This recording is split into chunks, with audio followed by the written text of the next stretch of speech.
Hey, what's going on YouTube? This is your boy Jamar4 here once again. Merry Christmas, one and all. I hope you guys are having a wonderful holiday. Hope you're eating some good food, spending quality time with family, all that good business. Now, luckily, this Llama Arts channel decided to also bestow upon us a Christmas gift and give us a Christmas Eve horror story. Shout out again to this channel. I tweeted them about my last video and they liked it or they favorited it, so that was pretty awesome. I'm gonna send them this one as well. And thank you guys so much for, supporting and watching. Those of you who do enjoy the series, we're going to get into this a Christmas Eve horror story. This one's not very long. It's probably only one story, but it's about 4 or 5 minutes. I did want to come give y'all this little Christmas present for those of you guys who enjoy it, and I hope you guys are having a wonderful holiday. So let's go ahead and get in. If it will play, please do. Thank you. Make sure our volume is up. Oh, we shake it.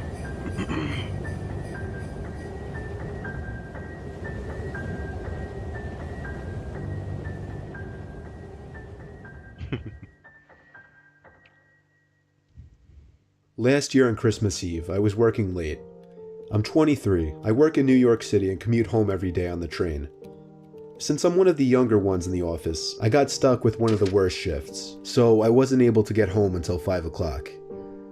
My family had already left a whole hour earlier to go to my cousin's house, so I had to drive alone. After having a quick snack before the half-hour drive, I got back in my car and put my cousin's address into my phone. Halfway through the drive, it started snowing. I got to my cousin's house around 6 o'clock. It was snowing heavily by this point, and I just made it in time to catch everyone starting dinner. I brought all of my gifts inside and cheerfully said hey to everyone.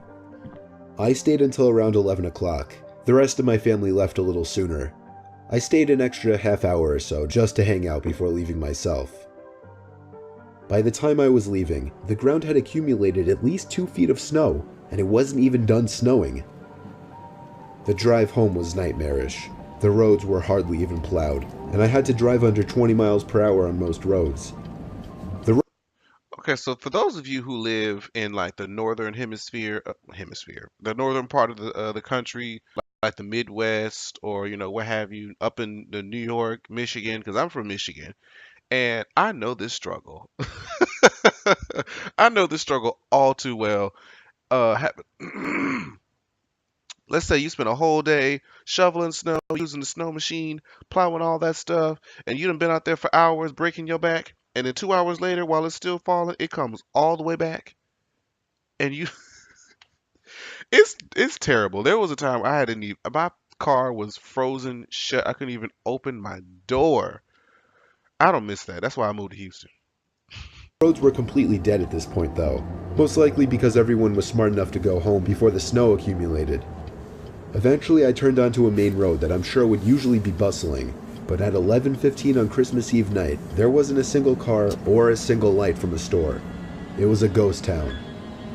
But then I did notice the flashing taillights of one car. It was parked on the side of the road, and the smoke seeping out from its exhaust with the taillights giving it a red tint. As I got closer, I realized there was somebody next to the car waving their hand in the air. I assumed something was wrong and they needed help. So, me being the good Samaritan I am, I pulled up behind the car. Okay, see, here's the thing. Because of situations like this, I know this is about to go left because it's a horror story. But I there have been way too many instances where people will use people's kindness against them and try to weigh people down, like say, "Hey, I need help," and this, that, and the fourth, and then they end up slashing them, killing them, kidnapping them, what have you.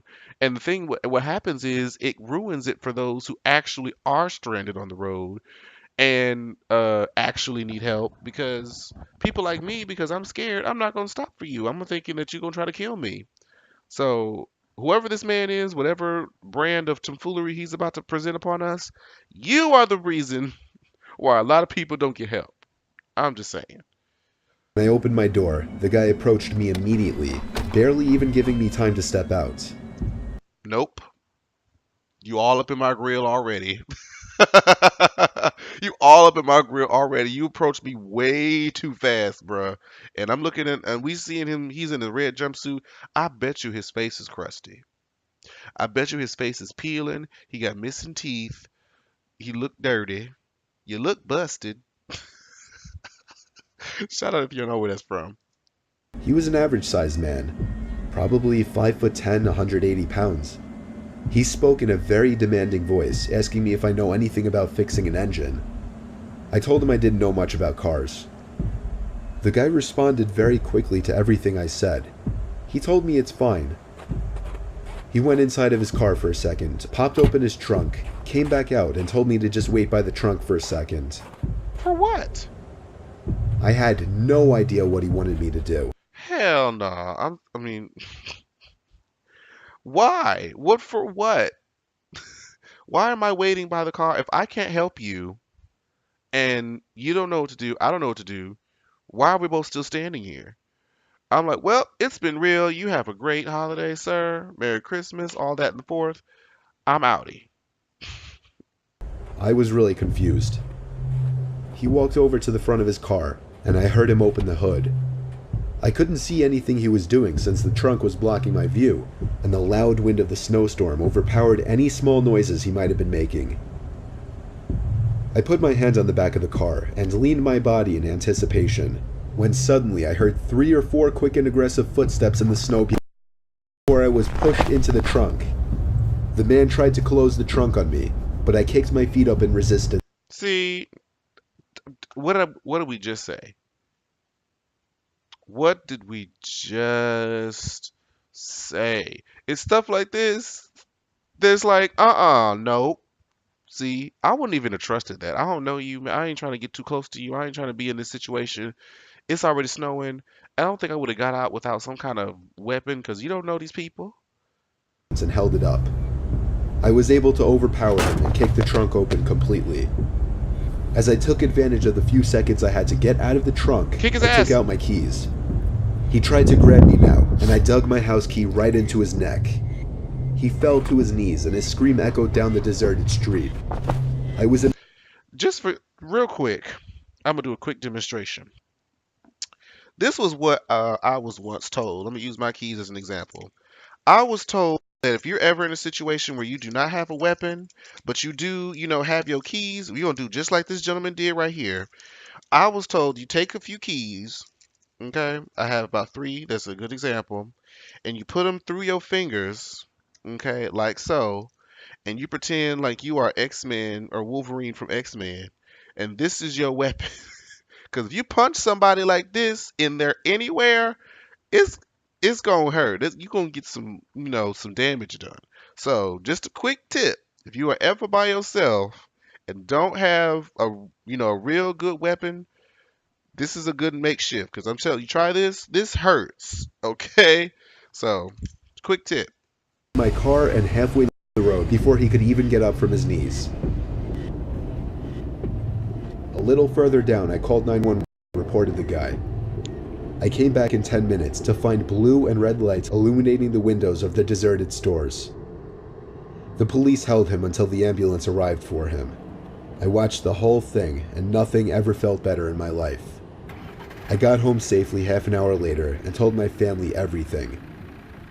I was still very shaken that Christmas, and this remains possibly the most horrific thing I've ever experienced. Baby. Absolutely not. Absolutely not. Hold on. How do I stop? How do I? Is it still? Is the video still going? Oh no, paused. Okay, good. So that was that video, you guys. That's the only video that they've uploaded since the last one that we've done. So I hope they do this more frequently. I feel like they are because they usually do like 2, 3 months in advance. So uh oh wait, what's this thing doing? Oh, okay. Yeah, they usually do like 2, 3 months, prior time. And I think like they've only did like oh few weeks since the last one. So if they're uploading a lot more, then we can upload a lot more. You feel me? But thanks again, you guys, so much for watching. I hope you guys are having a great holiday. I hope this was a good Christmas present for some of you, and I'll see you guys next time. Bye bye.